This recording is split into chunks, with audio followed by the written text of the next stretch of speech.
පුංචි කතරගම දේවාලය හෙවත් මාදාම්පේ මුරුගන් දේවාලය යනු කතරගම පිහිටි පූජා භූමියේ සිහිවටනයක් ලෙස මෙන්ම ශ්‍රී ලංකාවේ වයඹ පළාතේ මාදාම්ප මාරීර මාර්ගයේ පිහිටි ප්‍රසිද්ධ හින්දු හා බෞද්ධ දේවාලයකි.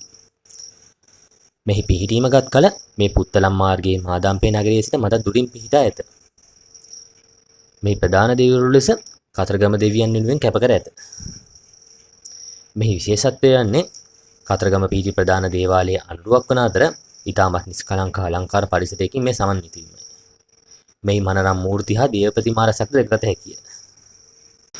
මෙම දේවාලයේ ඇති සියලුම දේව ප්‍රතිමා බිතුසිතුවම් සහ කැටයම් අතිශය වර්ණවත් නිමාවකින් යුක්ත වන අතර ඒවා දකුණු ඉන්දිය ශිල්පීය ක්‍රම වලට සමානව නිමවා ඇත.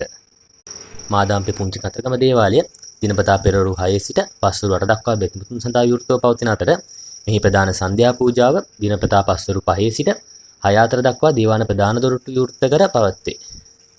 මෙයට අමතරව සෙනසුරාදා ඉරිදා සහ පොය දිනවලදී විශේෂ කිරි පූජාවන් සහ කිරි අභිෂේක පූජාවන්ද පැවැත්වේ.